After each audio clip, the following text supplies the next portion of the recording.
Hi, Dr. Siva. Hi. Thanks for joining us today on our Afiya kind of education and awareness session. You have a lot of accolades. You're an assistant professor at McMaster for physiatry and pain medicine. Your initial fellowship was in physical medicine and rehab, and then you did a right. fellowship at McMaster in pain medicine. That's right. So you're double board certified. You're a co-founder here at Afiya, so it's been such a pleasure that we've built this up from ground zero, and we built it up to what it is today. Yeah. So we're at about 18 months where we've been open, and Yeah. It's been quite the journey. it's been quite the journey. Lots of stress, lots of curveballs, trying to do something that we don't get any kind of support from anyone. We have to see the benefit for patients, and we have to take all the risks and stuff like that. Yeah. And it's been quite an incredible journey with a lot of curveballs. Wouldn't you agree? Yeah, absolutely. I think our motivation is to make sure we do the right thing for our patients, and we're patient-centered. So whenever these curveballs come up, I think that's always the primary driver. And so we come up with these hurdles, and I think at this point we can see we're reaping some of those benefits when we see the effect that we're having on our patients and the community. You're very busy with everything that you do. You have a number of teaching awards. You're very involved in teaching, and you have a number of peer-reviewed articles that have been published in very prestigious journals. How do you make time for yourself, and how do you be a super dad? How do you manage it all? I think the time that we spend with our family away from work always is a good motivation to do what we're doing, right? Like it kind of puts you back to a point where you understand and gives you perspective on a lot of things. And when we work so hard and we're so tired, I think the time that I get to go home and spend with my family and kids, it kind of gives you that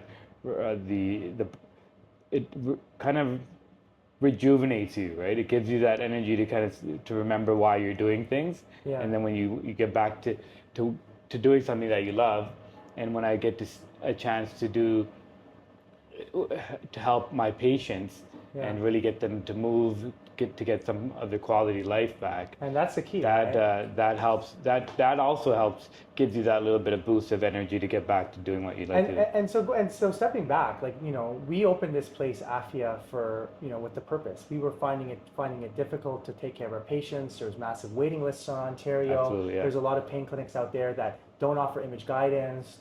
They're doing weekly injections for patients.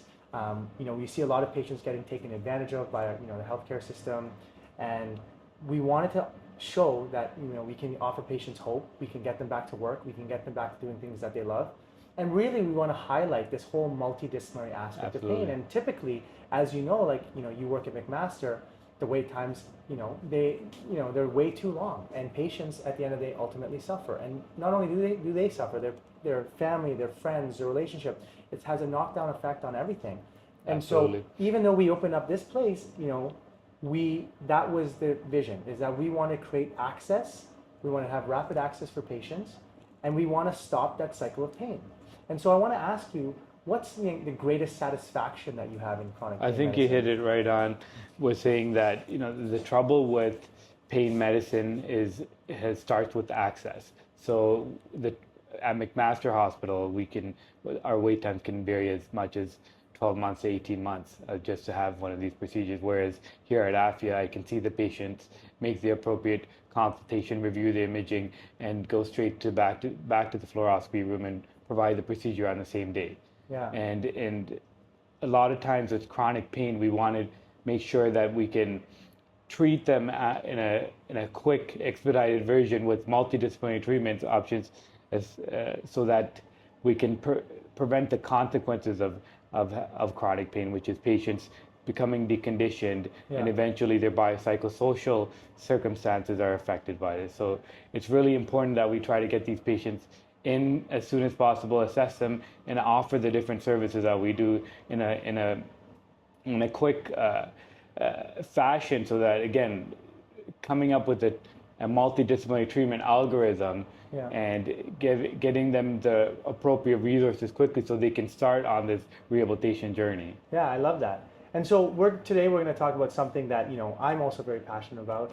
Some of my research is in neuropathic pain during my residency. So we're going to talk about neuropathic pain. So if you were to explain neuropathic pain just to a person that just walked in here, how would you describe that? Yeah, neuropathic pain in simple terms is a pain that a patient can feel that stems from some form of nerve injury or nerve disease process.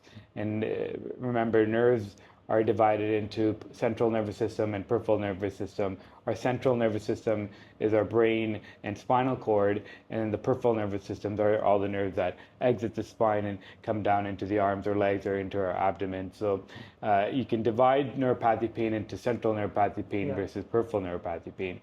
Central neuropathic pain can be common in conditions that where there's been an injury to the central nervous system, such as a stroke or a spinal cord injury. Oftentimes we deal with, in this center, peripheral neuropathic pain centers, and those are, peripheral neuropathic pain. And peripheral neuropathic pain is any nerve injuries to the nerves coming into the arms, legs, or even into the viscera or abdominal trunk. And to help treat that, we want to help treat neuropathic pain in a top to bottom approach, and a multifaceted approach. The nerves are quite gentle creatures and can be stimulated in a variety of ways. So it really is that, again, that multidisciplinary therapy is important so that we can get these nerves to calm down a bit. So then, let's say you had a patient, you were seeing them on initial consultation, and you diagnosed them that they had neuropathic pain. Like, what would kind of your approach be from a multidisciplinary? I know, like, I always talk about pharmacology, and because my background is anesthesia, I love pharmacology. But like, what are the things that you find beneficial? Because we are interventional pain physicians, but we're also physicians that believe in multidisciplinary care. And there's so many things. I always tell patients that when we put it all together, it's like a symphony. Everything works together to help that pain go and nerves better, right? And nerves, it's great that you put it, because nerves are the reason that I love treating neuropathic pain is because it is that holistic approach, and they can go from your cognition and your stress levels and what's happening in your social stressors. All those things can fire off neuropathic pain. So that's why there's significant evidence for mindfulness and relaxation therapies, and even something like music therapy to calm down nerves. That's one perspective of it. Then we're talking about nutrition and diet, which can also reduce neuropathic pain. So like, diet is a big thing. We live in Toronto. We work in Toronto. There's multiculturalism here, and people like their own food. So what would you tell a patient who is clearly suffering from neuropathic pain? What kind of food they should eat? The greatest evidence we have so far for neuropathic pain, so pain coming from nerves, typically we want a good amount of vitamin D. So vitamin D has good science to help back up neuroprotectiveness, to make our nerves a bit stronger and more resilient, as well as omega-3 fatty acids. So having a good fatty acids in your foods, so coming with fish, a lot of fish in your diet would be helpful. The other components of that, sometimes we know magnesium has some evidence here and there to help with neuropathic pain and muscular cramps. The other thing I'm a big proponent about is if you're doing some exercises and resistance training, and building creatine as a supplementation can also help with neuropathic pain. So do you recommend supplements to patients? Would you tell them to take omega-3? Would you tell them to Absolutely. If you're not covering a lot of this through your diet, then supplementing through your supplements itself, over-the-counter supplements, having fish oil and vitamin D's, it can be an option. And so those are supplements that they're natural. You can get them from your food. But then we also have the traditional medications for neuropathic pain, right? And so, kind of, what's your approach to that? And I always tell patients that just because I'm starting you on a medication, a lot of my patients will look up all the side effects and say, just because I'm starting you on a medication doesn't mean that side effect will happen to you. And my approach is that, like, I like to titrate and titrate up, start slowly, and there's there's a variety of medications. There's an umbrella of medications that are good for neuropathic pain. Like, what's kind of your approach? It may differ from mine, obviously. So, with neuropathic pain guidelines, there are a few guidelines that have come through from the Canadian guidelines or the American guidelines, but generally we have some first-line agents. Typically, we have our gabapentinoids, TCAs and SNRIs. That's typically where I start off with. there's from there I would try to, in my clinical practice, I try to do a mix and match approach, see how patients respond, if there's any of the side effect profile that I can use as an advantage for some of our patients, see where the patient's pain is, it in the morning or night, that kind of dictates sometimes what I would prescribe. And then if I can use something on an as needed basis for breakthrough pain, I would think something more along the tramadol or tapentadol. Those are some options. Cannabinoids as an oil under the tongue has been also having some evidence for neuropathic pain. So those are our kind of pull and in between, and every patient's different, and you try to mix and match in terms of what would meet their demands. And so something that I'm really excited to talk to you about is, this pulse radio frequency, right? And so we have the technology here. You and I actually, I know this because if there's neuropathic pain, like nerves are everywhere. They're all over our bodies. They're sometimes in unusual places. And you and me, like, we trace out nerves in our spare time, and like, how can I get to this nerve? How can I access this nerve with X-ray or ultrasound? Typically with ultrasound, obviously, right? And finding that nerve. And I always tell patients, I have a lot of foot and ankle pain in my practice, and I say, some nerves might work, some procedures might work, some procedures might not work. So I always kind of preface that. But can you tell us a little bit about the technology of pulse radio frequency stimulation, so our patients know exactly what it is, what you're trying to target? Yeah, so just a little bit of a background about radio frequency. Essentially, we have these needles that are at the other tip of the needle. It's attached to a radio frequency generator. And initially, it all started from liver metastasis, where some patients can have cancer to the cancer tissue to the liver, and we, under CT guidance and X-ray guidance, initially we used to put these radio frequency probes at the site of the metastasis, and we would turn on the radio waves and burn these cancerous tissue. So that technology is where it's all stemmed from, and the science dictated that we can actually take painful nerves and potentially burn them and cauterize these tiny little nerves. And as our anatomy science and understanding of where these little nerves in different parts of our joints came around, we started doing a radio frequency ablation commonly into the spinal area, so spinal arthritis.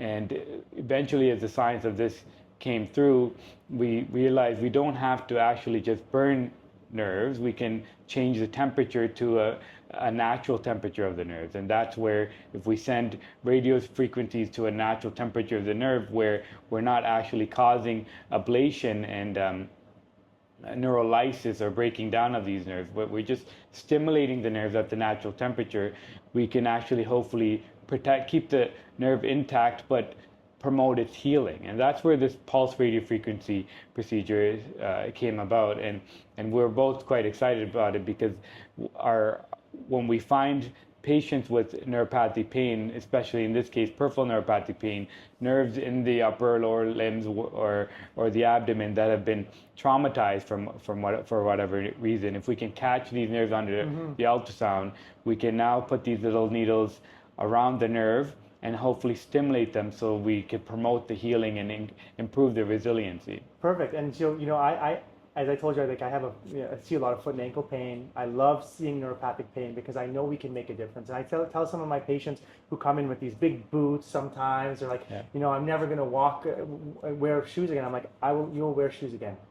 And that is, for me, is so satisfying. Yeah. And very few people are actually using this technology or trained to use this technology. And so, I've seen great satisfaction in patients, and it keeps me, believing that we can keep doing it more and more, and we can actually, there's a lot of people out there who aren't captured, who think, that they're going to be suffering from neuropathic pain for the rest of their life. And, if we could, everything that you've talked about, if we synchronize this for patients, it works like, a symphony orchestra that you want to listen to, right? So, absolutely. If we can get the treatments going to settle down the nerves, And that allows the patient to get back into their own active rehabilitation in terms of controlling their stresses with mindfulness, controlling their diet, and then eventually focusing on their stretching and strengthening and rehabilitation program and building up some of the proprioception into their muscles and nerves.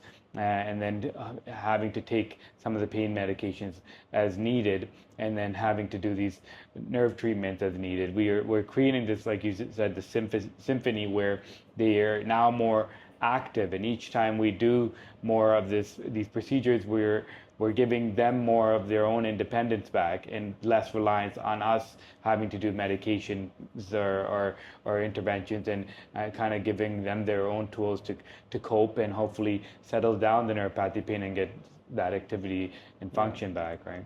That was excellent. I actually want to book an appointment with you now. Thanks, Dr. Siva. Thanks, man.